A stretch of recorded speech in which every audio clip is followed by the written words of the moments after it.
I'm Joe Graydon. And I'm Terry Graydon. Welcome to this podcast of the People's Pharmacy. You can find previous podcasts and more information on a range of health topics at peoplespharmacy.com. Vitamin D and fish oil are very popular supplements. There's new evidence that they can prevent autoimmune disorders. This is the People's Pharmacy with Terry and Joe Graydon.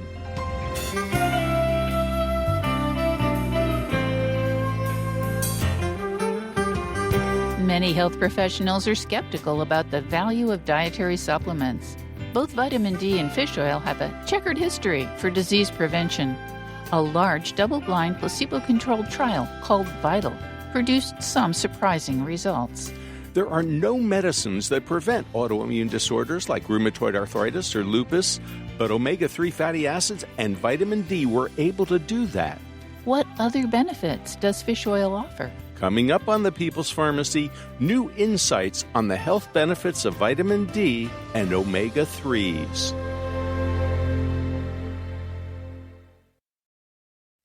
In the People's Pharmacy health headlines, the mysterious outbreak of hepatitis in young children keeps getting larger. At the beginning of May, the WHO was aware of over 200 cases in 20 countries around the world. The first cases were reported in Alabama in the fall of 2021. Now, though, cases have shown up throughout Europe, as well as the U.S., Japan, and Israel. A number of children have required liver transplants, and at least one has died. Infectious disease experts are still searching for the cause. They've ruled out hepatitis viruses A, B, C, D, and E. Instead, they're focusing on an adenovirus. Parents should be alert for symptoms such as fatigue, fever, joint pain, stomachache, loss of appetite, and yellowing of the eyes or skin. Last year, U.S. spending on pharmaceuticals topped $400 billion. That was a 12% increase over the prior year. Analysts largely attribute the increased cost to COVID-19 drugs and vaccines. Expensive new drugs are being introduced for cancer, neurological conditions, and autoimmune diseases like rheumatoid arthritis, lupus, psoriasis, and inflammatory bowel disease. Experts estimate that within a couple of years, the price tag will reach $450 billion. Painful urinary tract infections are usually associated with intestinal bacteria in the urinary tract. Far too many people have repeat UTIs. In fact, 25% of women treated for an initial infection develop a second one within 6 months and take a new round of antibiotics at frequent intervals. Researchers now suggest that although the medication eliminates bacteria from the bladder, it doesn't get rid of those in the intestines. Frequent antibiotic use decimates many other types of bacteria in the gut, though, and women with recurrent UTIs end up with less diverse microbiota. They're often missing a group of bacteria that tamp down inflammation. The result is increased inflammation in the gut, the blood, and the bladder. More inflammation appears to make women more susceptible to repeat infections. The senior researcher is investigating non-drug approaches such as probiotic foods, fecal transplants, and a natural sugar called mannoside. As people get older, their kidney function tends to decline. Researchers wondered whether a structured, moderate-intensity exercise intervention might be beneficial. They recruited nearly 1,200 sedentary senior citizens between 70 and 89 years of age. People were randomized to either a 2-year exercise program or health education. The volunteers wore accelerometers to monitor their physical activity. The people who participated in the exercise intervention had less kidney function decline compared to the people who received health education. The authors suggest that doctors should, quote, consider prescribing physical activity and moderate-intensity exercise for older adults to slow the rate of decline of kidney function. Gastroenterologists have been paying attention to intestinal permeability. One way to judge how much is leaking from the gut into the bloodstream is the marker zonulin. Investigators used zonulin levels and a marker of inflammation called high-sensitivity C-reactive protein to study the impact of intestinal permeability on prostate cancer. In the Carbohydrate and Prostate Cancer Study 2, 45 men with prostate cancer followed a low-carbohydrate diet or their normal eating pattern. The researchers measured prostate-specific antigen doubling time over 6 months. After half a year, there were no significant changes in CRP levels. Zonulin levels decreased for men on the low-carb diet and increased slightly among those in the control group. Men who lost the most weight on the low-carb regimen had the slowest PSA doubling times. The scientists suggest we should learn more about the impact of gut microbiota on prostate cancer. A recent symposium sponsored by the U.S. Tea Council summarized a number of benefits tea lovers enjoy. Researchers reported that people who regularly drink tea are less likely to have cardiovascular problems or cancer.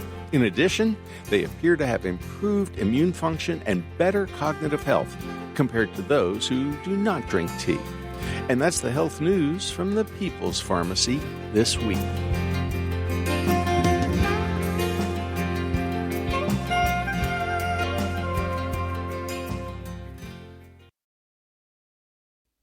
Welcome to the People's Pharmacy. I'm Terry Graydon. And I'm Joe Graydon.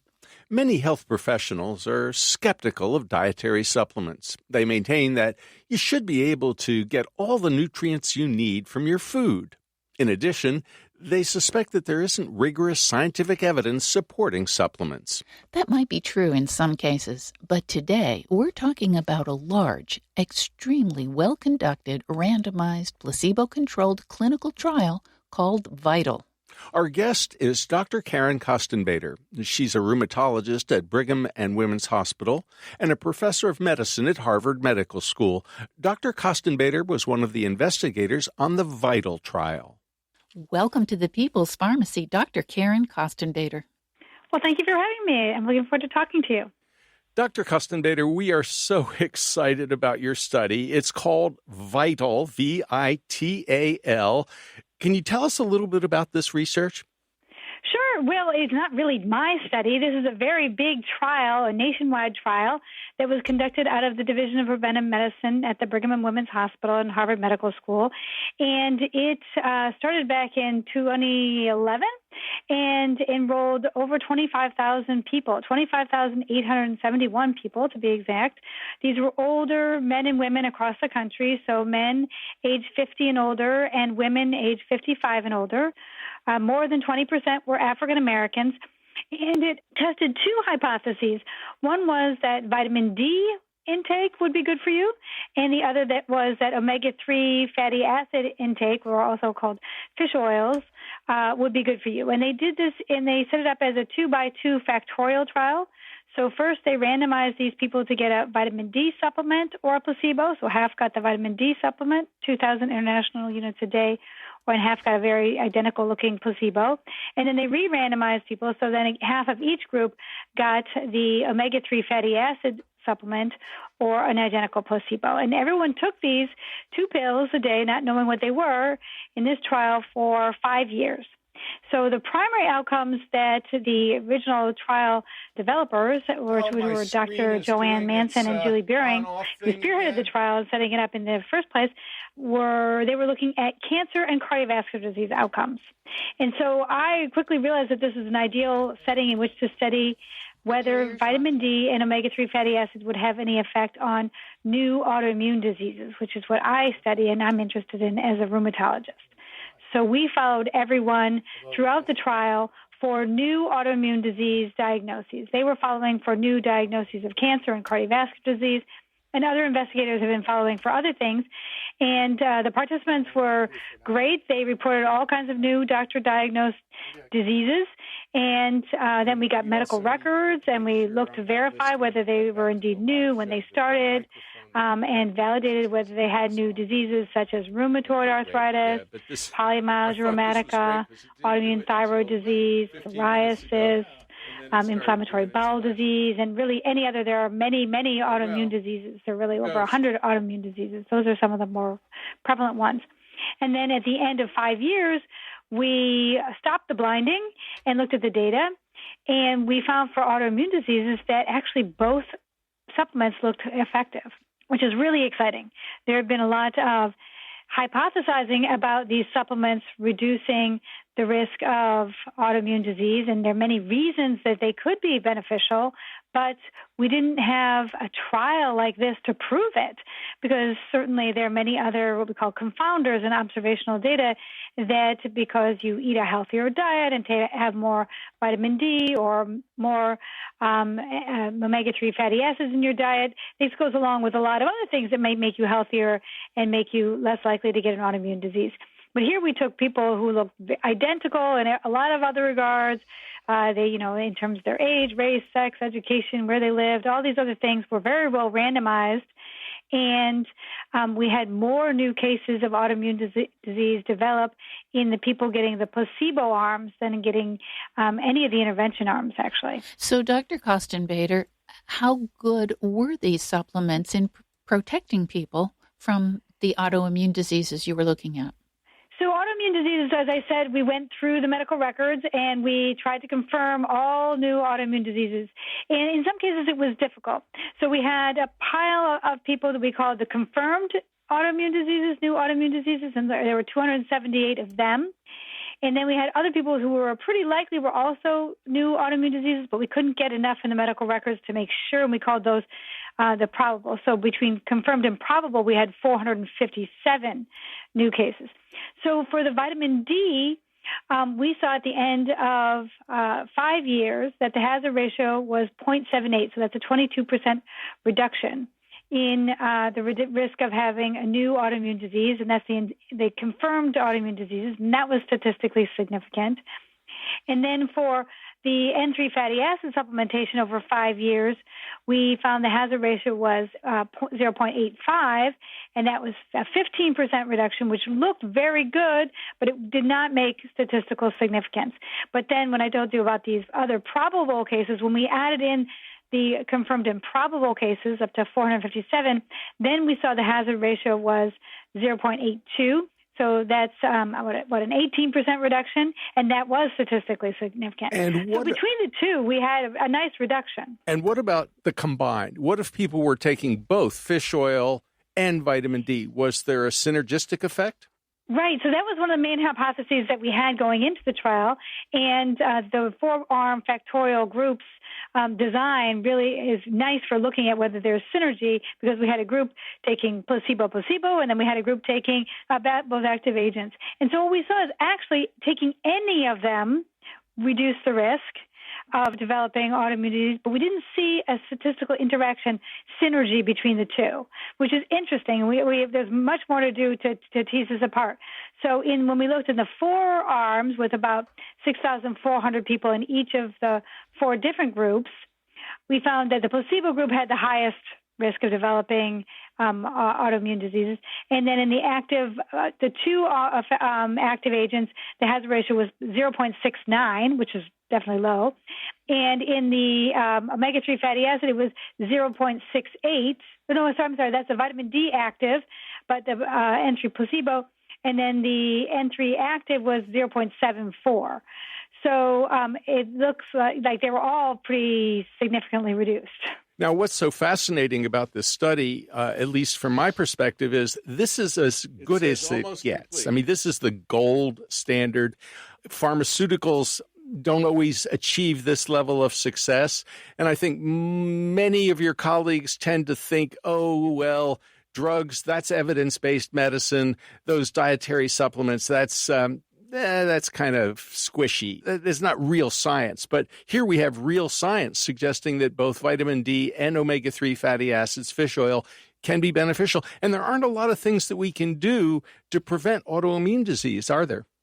I totally agree with you on all counts. I agree that we often, patients ask all the time about both diet and supplements and what they should do, and doctors don't know. And healthcare providers don't know because these things are usually not tested. And you go to vitamin stores, and there are 1,000 different preparations and different kinds of vitamins, and people go, follow fads and take different things, and they've never been tested, so doctors don't know. There definitely was lots of observational data that people who had higher omega-3 fatty acid levels in their blood had lower risks of going on to develop autoimmune disease. or people who had higher vitamin D levels had lower risk of going on to develop autoimmune disease, and or if they had different dietary patterns. But those observation studies, as I said, could all be flawed.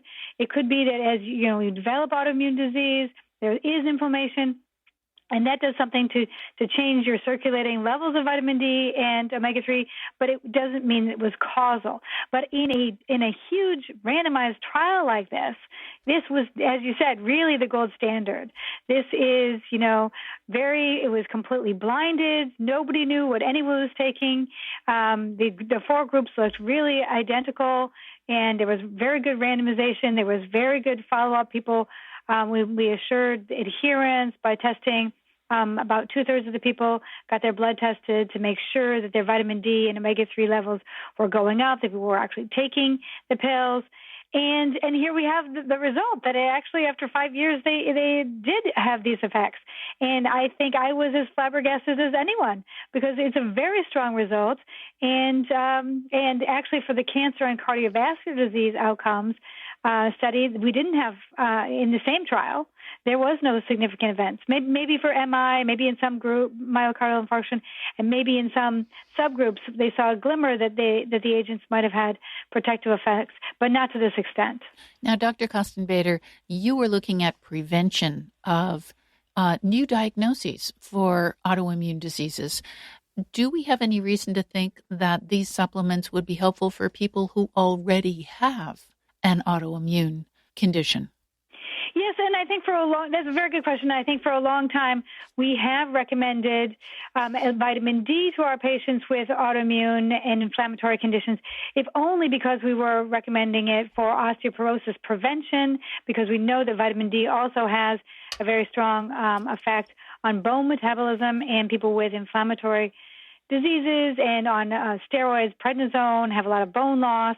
And then there had been studies that vitamin D did have beneficial effects in autoimmune diseases such as systemic lupus and multiple sclerosis.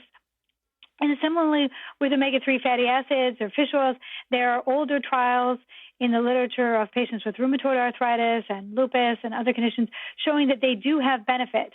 I think it's actually harder to study, and there are not very many high-quality trials, definitely not this big, in patients with autoimmune disease, because once a person is diagnosed with autoimmune disease, of course, they get all kinds of treatments thrown at them, and we don't ever really know if it's the treatments that are changing versus, things like diet and supplements. But there are some smaller trials that do point to their effects in early disease and in disease stabilization in people with autoimmune inflammatory disease. You're listening to Dr. Karen Kostenbader. She's a rheumatologist at Brigham and Women's Hospital, where she directs the lupus program. She's also a professor of medicine at Harvard Medical School. After the break, we'll find out how to translate the findings from the VITAL trial into action. How long does it take for supplements to provide protection? We'll also talk with Dr. Suzanne Steinbaum about the heart benefits of fish oil. Which foods are richest in omega-3 fatty acids? Get some advice on whether you should be taking omega-3 supplements.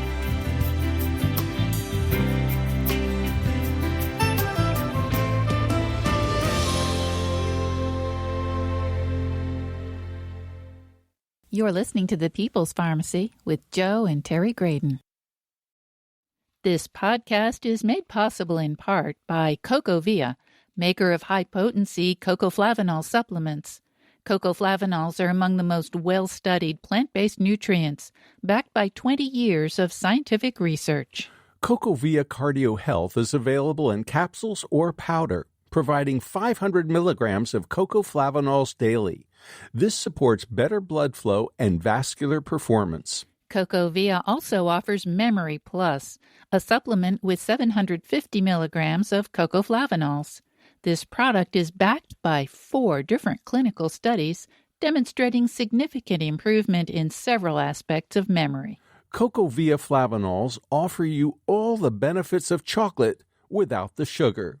Get 15% off your order by using the discount code PEOPLES15. That discount code, PEOPLES15. More information at cocovia.com.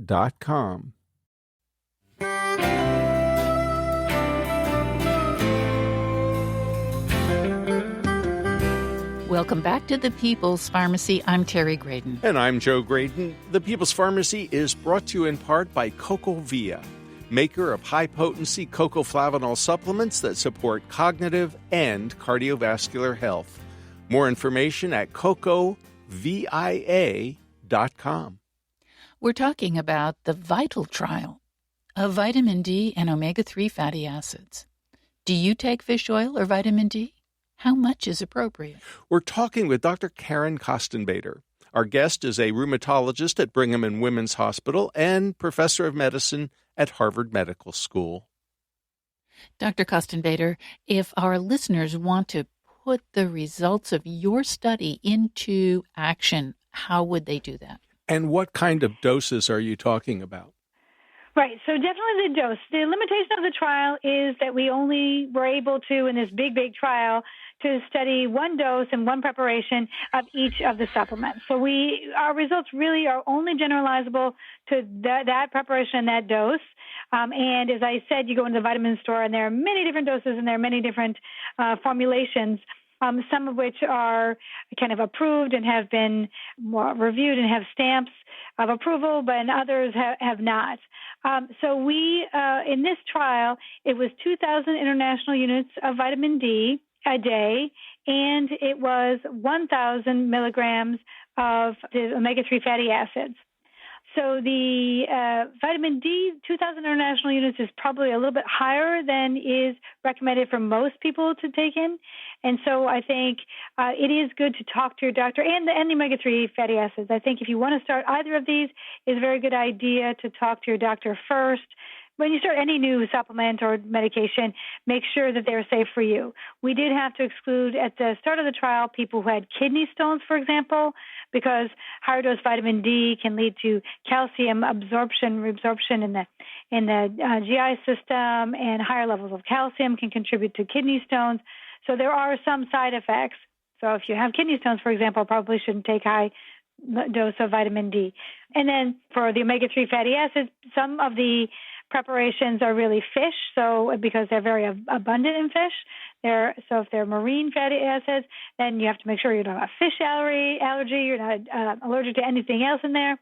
There's a theoretical concern about bleeding time has been shown to be a little bit longer in people taking omega-3s, so people taking anticoagulants want to talk to their doctors, and maybe higher doses have been associated with arrhythmias, heart arrhythmias, but not the 1,000. So I would say stick to the doses and the preparations, the formulations that we studied, and talk to your doctor, but they were very, very safe. So that being said, we didn't see any signal for increased adverse events or adverse effects in all of the arms compared to placebo in this trial for 5 years. One quick question about how long it takes. I think a lot of times people expect, I'll take a drug and it'll go to work tomorrow or in a week or two. How long does it take for these kinds of supplements to kick in? Yeah, that's very observant. And so in the trial, we did think it would take a while for them to kick in because, well, first of all, autoimmune disease we know develops slowly in people, and it doesn't develop on the day it's diagnosed.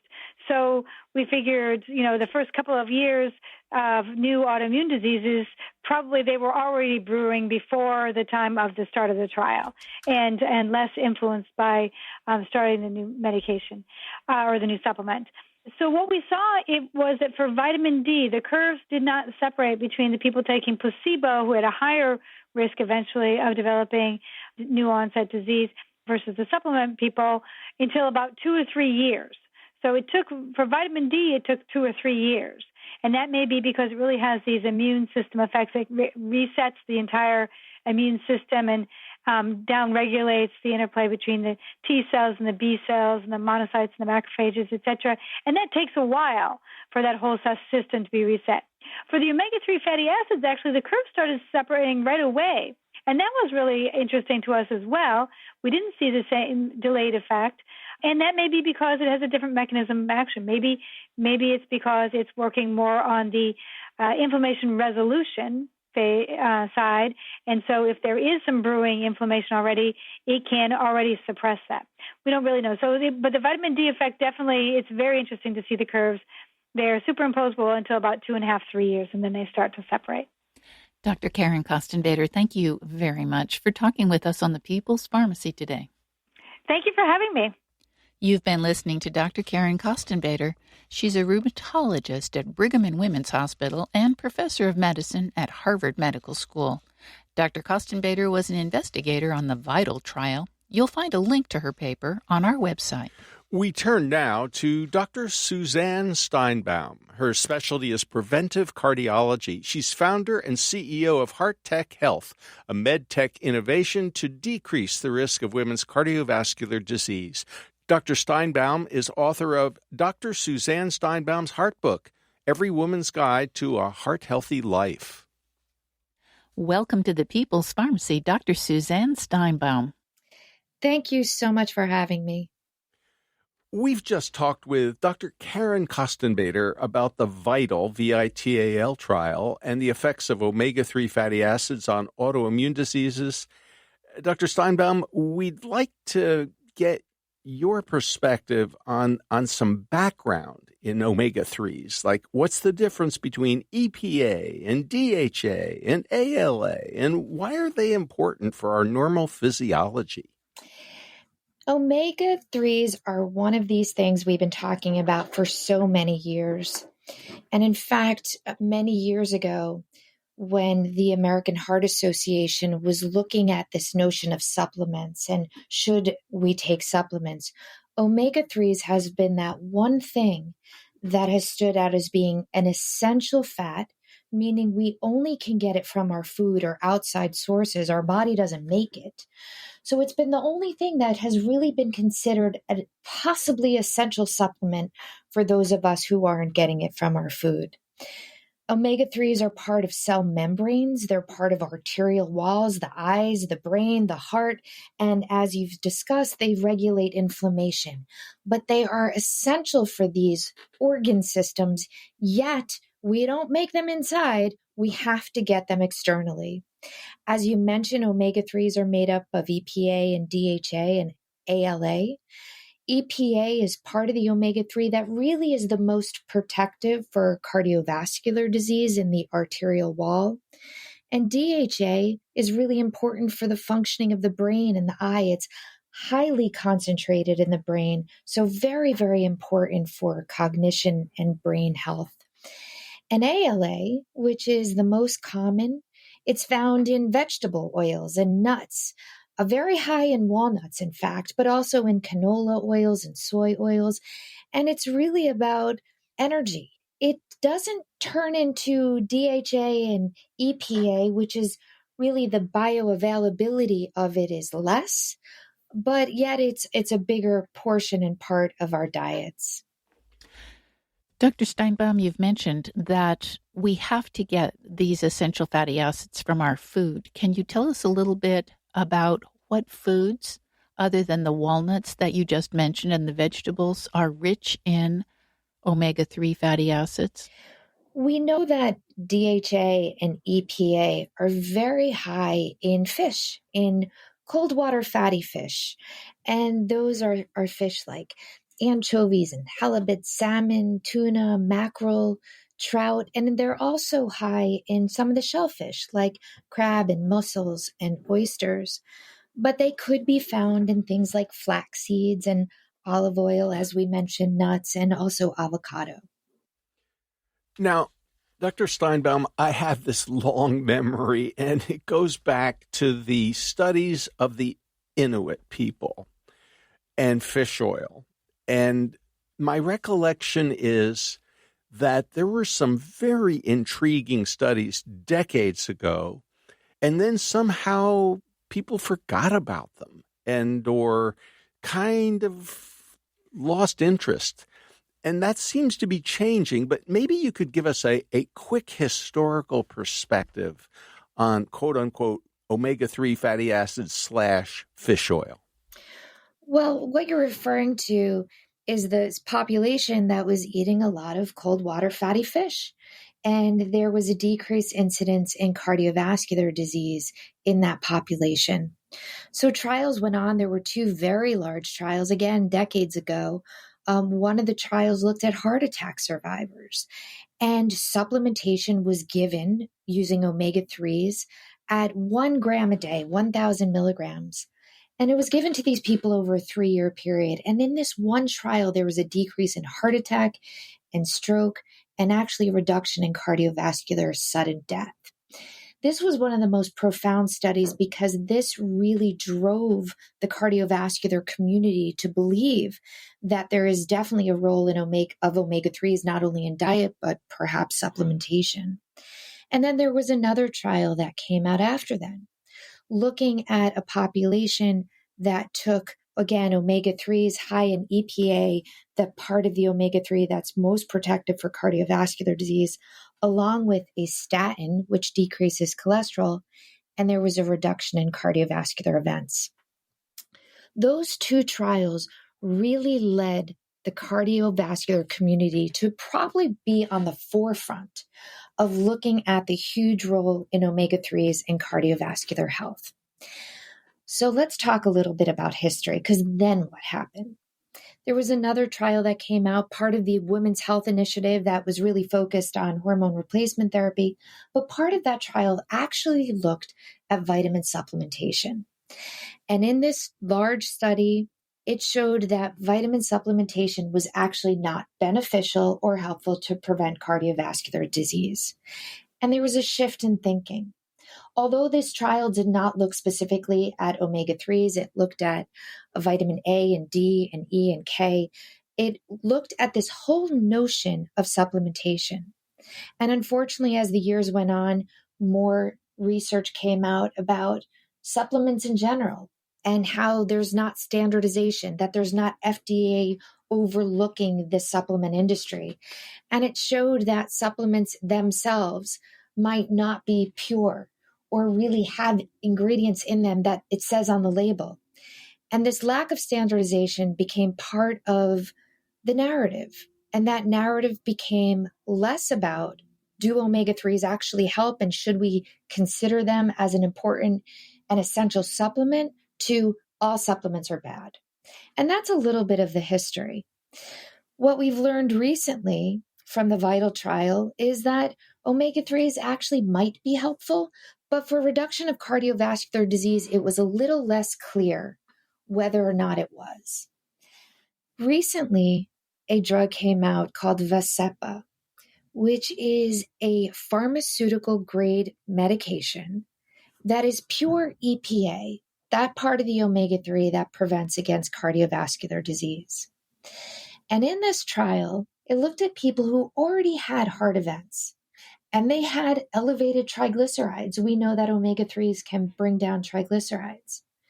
Part of this population also had diabetes. Others didn't have diabetes, but had other risk factors of heart disease. But they were all high risk by the sheer fact that they had a cardiovascular event and elevated triglycerides. And in this trial with Vascepa, all EPA at very high doses, there was about a 30% reduction in heart attacks, stroke, and death. Well, this was enlightening and actually brought up the omega-3 conversation again. So where we sit today is a little different than it was the decades ago when those initial trials looked at omega-3, when the Inuit population was discussed. We're in a place today where we know omega-3s are really helpful. And we know the pharmaceutical industry created something that showed help. But there's always been this little bit of confusion around it. Are they good? Are they necessary? Who were they for? And how do we decide whether or not this should be part of our lives? Dr. Steinbaum, I think people want to know, how do we decide whether we should be taking omega-3 supplements? Who are they best for? And what sorts of doses are we talking about? So this becomes the most challenging part of the conversation because we have ourselves that we can rely on. We have our physicians or our healthcare providers that we can rely on. And we have to somehow partner with someone that might be able to help us really make this decision. So first and foremost, it becomes important to understand exactly who you are and what your lifestyle is about. And that comes down to your diet in this particular situation. As we keep saying, omega-3s are essential fats. You don't make them inside, so you have to get them from outside. That outside is going to be from the foods we talked about, the fatty fish, flaxseed, olive oil, nuts, avocado. But how much are you actually eating? Are you one of those people who say, I'd rather eat anything else but fish, which is something I have actually heard in the past from patients. So self-evaluation is important.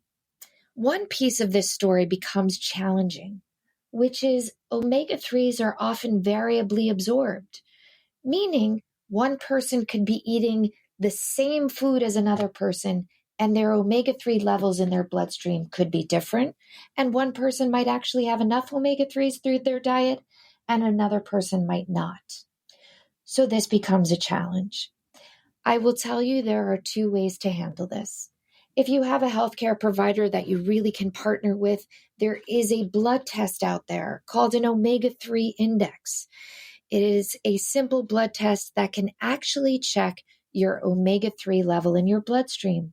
And you can objectively know, do you need to take a supplement or not? You can objectively figure out how much you need to take. And so I would strongly recommend you doing that and find out, is an omega-3 supplement good for you or not, and how many milligrams you need to take every day by simply checking another omega-3 index level. Then I will tell you that for certain cohorts of people, meaning certain people with certain medical backgrounds or information or disease processes, you might just want to take an omega-3 because it's good for you and we know it'll help prevent disease progression. One of those I mentioned is someone with high triglycerides. Omega-3s can decrease those triglycerides. Now, if they're very, very high, then a pharmaceutical grade omega-3 might be important. If they're slightly elevated, taking an omega-3 supplement might be enough. Again, this can be monitored through blood testing, through checking your lipid levels. We certainly know that the development of the brain and cognition in children, it's very important to incorporate omega-3s in the diet. And as we get older, cognition, prevention of dementia, dilatation of the arteries, as arteries dilate, pressure goes down, the heart is much healthier, that omega-3s might be important as we grow older to prevent cardiovascular disease and to prevent dementia. The milligram, the dose, it becomes very challenging. And I often in my office do rely on the omega-3 index because it is such a uniquely personalized way to provide a preventive strategy using supplementation. You're listening to Dr. Suzanne Steinbaum, founder and CEO of Heart Tech Health and author of Dr. Suzanne Steinbaum's Heart Book, Every Woman's Guide to a Heart-Healthy Life. After the break, we look at the differences between DHA and EPA and learn the best ratios. What conditions benefit from omega-3 supplements besides cardiovascular health? Are there side effects from fish oil? Dr. Steinbaum shares her advice on omega-3 supplements.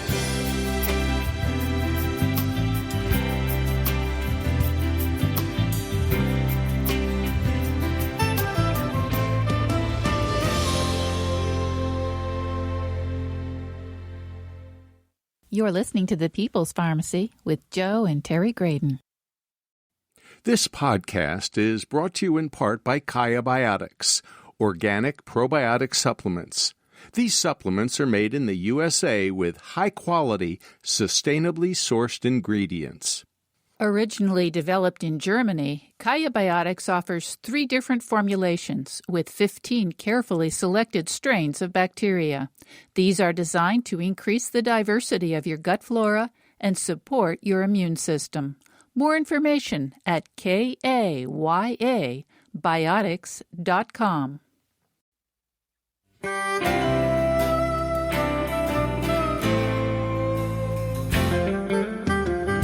Welcome back to The People's Pharmacy. I'm Joe Graydon. And I'm Terry Graydon.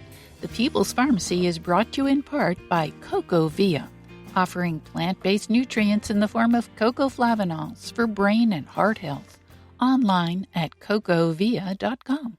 We've just been talking about the VITAL study of vitamin D and fish oil. It was a huge randomized controlled trial published in the BMJ. It shows that both supplements reduce the likelihood of developing autoimmune diseases like lupus or rheumatoid arthritis. There's a link to the study from our website, peoplespharmacy.com. We're now talking with an expert in the field of omega-3 fatty acids. There's been some confusion about their benefits and risks.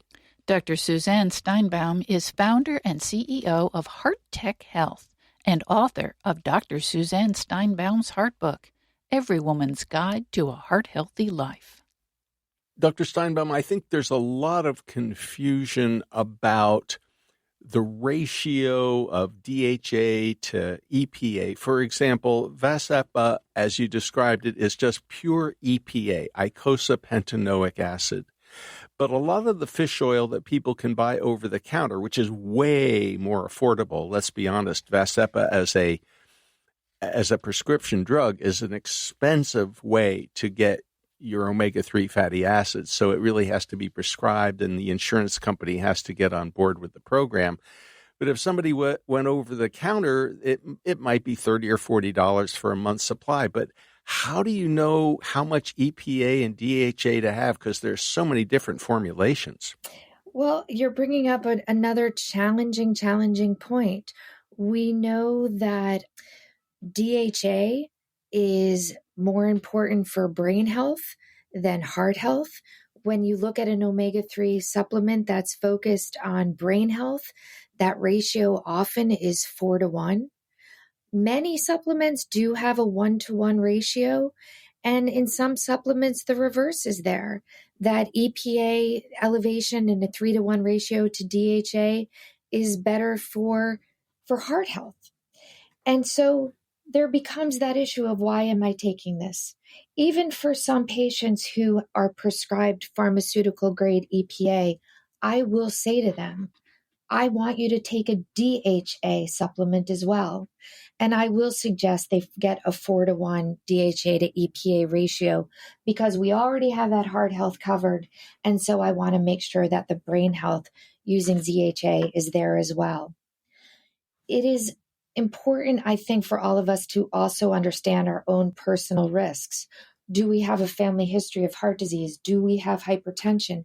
The major risk factors of heart disease are high blood pressure, high cholesterol, elevated sugars, family history, poor diets, sedentary lifestyle, smoking, being overweight or obese. So when we look at ourselves and we look at our own personal risk of heart disease, if we are at risk, then I would suggest taking an omega-3 supplement in the ratio of 3-to-1 for EPA, which is going to be cardiovascular protection. And I think it's important also to make sure that there is some DHA in the omega-3 to get that protection for brain health and cognition as well. Dr. Steinbaum, you've mentioned that omega-3 fatty acids can help with our cardiovascular health. They can help with our brain health. Part of that is probably cardiovascular as well. What other conditions do omega-3 fatty acids help with? Well, I think you've discussed previously that they're anti-inflammatories. And what's so interesting, yes, if I can bring up this concept of inflammation, is that the progression of cardiovascular plaque is also due to inflammatory process. And so omega-3s are addressing prevention of cardiovascular disease, not only because of it's part of the arterial walls and helps with dilatation of the arteries, but it also helps from that inflammatory process as well. When you talk about all of these different aspects of care, of clinical implications that taking an omega-3 can do, it's very easy for us to say, gee, why isn't everyone taking one? And when I, again, approach someone and say, before we even draw your blood, look at yourself and really determine if, in fact, you are at risk or suffering from any of these issues, inflammatory as well, and really decide if taking an omega-3 might be beneficial for you. One of the things we like to ask Dr. Steinbaum, and we ask it about supplements as well as about pharmaceuticals, is side effects. We have read that omega-3 fatty acids, fish oil supplements, or even Vascepa could increase the risk for atrial fibrillation. Is that something people should be concerned about? And can you explain to us what is atrial fibrillation? It's so interesting because the mechanism behind the disease process is what we're trying to treat. And atrial fibrillation is probably the most common arrhythmia of the heart. In fact, we're really considering it an epidemic for people over the age of 65. Depending on the reason for atrial fibrillation to be happening, depends on whether or not omega-3s could or could not be helpful. So if it's more of an inflammatory sort of process that happens, then omega-3s could be potentially good. But as you mentioned, for some, it actually might not be good and could potentially be a side effect. Other side effects that can happen from omega-3s are an increase in bleeding. And if someone is on a blood thinner, omega-3s might increase bleeding time and might not be good for you to take. So it's really important to talk to your healthcare provider before going on an omega-3 to see if maybe you would be at risk for increased bleeding or at increased risk for atrial fibrillation. Dr. Steinbaum, speaking of talking to your healthcare provider, there are a lot of your colleagues, a lot of physicians who they just say no to dietary supplements. It's like, nah, just eat a well-balanced diet. That's all you need. Skip the vitamins, skip the supplements. It's all a waste of money. And they base that in part on a variety of clinical trials that have produced mixed results. I'm wondering, how do you talk to your colleagues when it comes to the varying results and then to your patients so that they can maybe have clarity when it's been so confusing?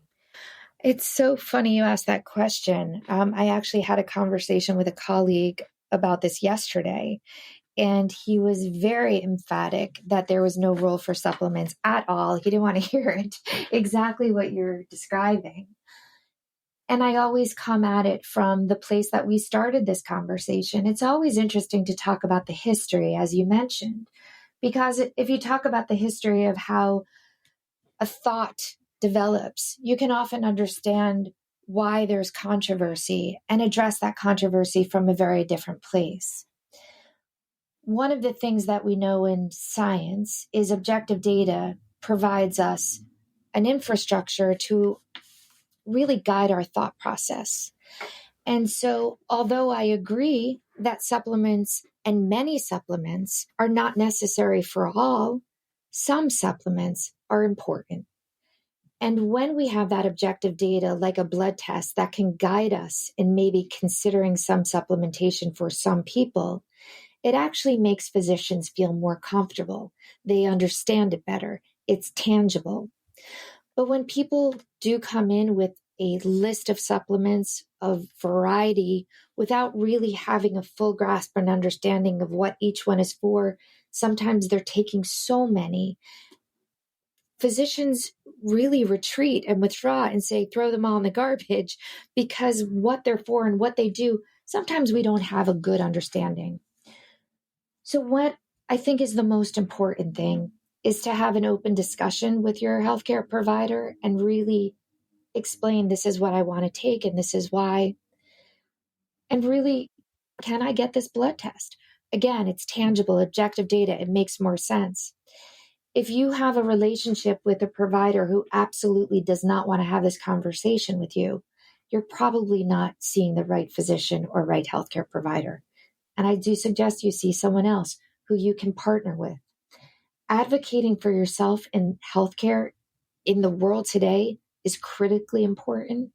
And having someone that you can communicate with and partner with is part of your healthcare journey and something that is so important for you that I do suggest you find someone that you can really have a relationship with and a conversation.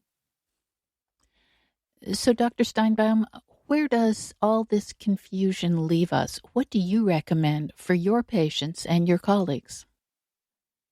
When it comes to omega-3s, I really recommend that we keep an open mind in terms of supplementation, that we do know that omega-3s can be beneficial for a cohort of our patients, whether it comes to reduction of triglycerides or prevention of cardiovascular disease and stroke, decreasing inflammation.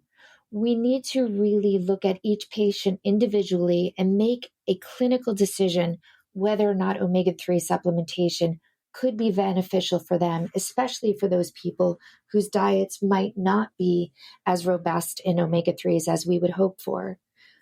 For physicians, be open-minded, have a conversation with your patient about their diet, and really understand that if they're not getting it through their diet, they need to get it from somewhere, and supplementation might be critical for them. For patients, more is not always better. Taking more and more of a dose of a supplement isn't always the right way to do it, but taking just enough for what your body needs is probably the most important way to handle supplementations. When it comes to omega-3s, we do have the ability to check and find out through an omega-3 index.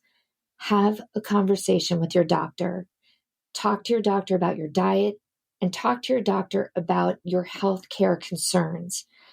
If an omega-3 is something that you do want to take, you can figure out how much you need simply by a blood test. But if that's not accessible to you, have the conversation to decide together what would be the right dose in the safest way to take it. Dr. Steinbaum, you've mentioned the omega-3 index. Can you tell us, please, what specifically it measures and what would be the appropriate parameters? What would be a good number or a good range on the omega-3 index? So the omega-3 index measures the amount of omega-3 in the bloodstream, and it gives us a level. We want an omega-3 index to be greater than 5. It gives not an It doesn't divide up the DHA and EPA components, but it's a measurement of the total EPA and DHA in the red blood cells and in the membranes. And we really want that level, like I said, above 5 and hopefully around 8. And it's a very, very simple blood test to take. Dr. Steinbaum, I suspect that a lot of people have heard that EPA is good for the heart, DHA is good for the brain, but a lot of our listeners are concerned about arthritis. You know, those joints start to creak and hurt. I have a lot of tennis partners who complain about their elbows and their knees and their hips. I wonder if you can give us a little insight on the issue of inflammation and how omega-3 fatty acids can be helpful. We once interviewed a physician who was a team physician for a football team, and he said, yeah, I routinely prescribe omega-3 fatty acids. It helps them, play at their highest level. So give us a little insight on that inflammation problem that affects so many folks. So we know that omega-3s can regulate inflammation through a hormonal process. And so for people who suffer from any inflammatory issues, as you mentioned, arthritis being one of the most common, there is the potential for the omega-3 to actually decrease that inflammatory process and really help with pain. So I hear that often from the athletes and the trainers that omega-3 is something that they put in all of their athletes' toolkits as being an anti-inflammatory. Certainly other inflammatory diseases rheumatoid arthritis, psoriatic arthritis, things like that, autoimmune diseases. It could potentially decrease inflammation in those and have been shown to be helpful. It really depends on how significant your disease process is, how bad the inflammation is. But we do know that an over-the-counter omega-3 certainly has helped many of our patients historically and clinically. And sometimes how a patient feels or how an individual feels clinically, if they are getting better from something like an omega-3, 100%, we all have to be on board in giving them support in taking something that can physiologically reduce inflammation and therefore reduce symptoms. And do you have any doses that you generally recommend for the quote-unquote average patient who would walk in with some osteoarthritis? Well, that gets to be an interesting question because I always start low and go up. And that is my own clinical way of dealing with things. So I'll say, let's start on 1,000 milligrams a day. Let's see how you feel. Give it a couple weeks and we can go up to 2,000. And I usually keep it at 2,000. For those patients with other issues, we can go as high as 4,000, and that's for people with really high triglycerides. But for the average individual who might have some aches and pains and stiffness, I would suggest 2,000 milligrams. Dr. Suzanne Steinbaum, thank you ever so much for talking with us on the People's Pharmacy today. Thank you. You've been listening to Dr. Suzanne Steinbaum. Her specialty is preventive cardiology. She's founder and CEO of Heart Tech Health and has helped institute heart prevention programs at Mount Sinai Heart, Northwell, Lenox Hill, and Beth Israel. Dr. Steinbaum is author of Dr. Suzanne Steinbaum's Heart Book, Every Woman's Guide to a Heart-Healthy Life. We spoke earlier with Dr. Karen Kostenbader, a rheumatologist at Brigham and Women's Hospital, where she directs the lupus program. She's also a professor of medicine at Harvard Medical School. Dr. Kostenbader was an investigator on the VITAL trial. You'll find a link to it at peoplespharmacy.com. Lynn Siegel produced today's show. Al Wodarski engineered. Dave Graydon edits our interviews. The People's Pharmacy theme music is by B.J. Liederman. This show is a co-production of North Carolina Public Radio, WUNC, with the People's Pharmacy. The People's Pharmacy is brought to you in part by CocoVia, the maker of high-potency cocoflavanol supplements that support both cognitive and cardiovascular health. More information at cocovia.com. Today's show is number 1300. You can find it online at peoplespharmacy.com. You could subscribe to our podcast through your favorite podcast provider. We post the show on our website on Monday morning. When you go to peoplespharmacy.com, you can sign up for our free online newsletter.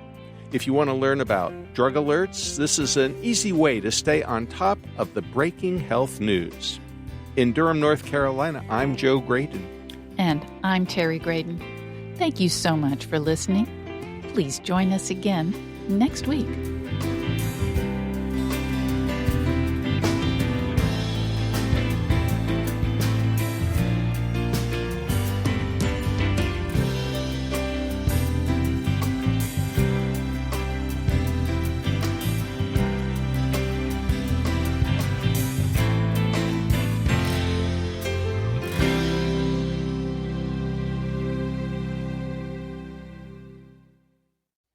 Thank you for listening to the People's Pharmacy Podcast. It's an honor and a pleasure to bring you our award-winning program week in and week out. But producing and distributing this show as a free podcast takes time and costs money. If you like what we do and you'd like to help us continue to produce high-quality, independent healthcare journalism, please consider chipping in. All you have to do is go to peoplespharmacy.com/donate. Whether it's just one time or a monthly donation, you can be part of the team that makes this show possible. Thank you for your continued loyalty and support. We couldn't make our show without you.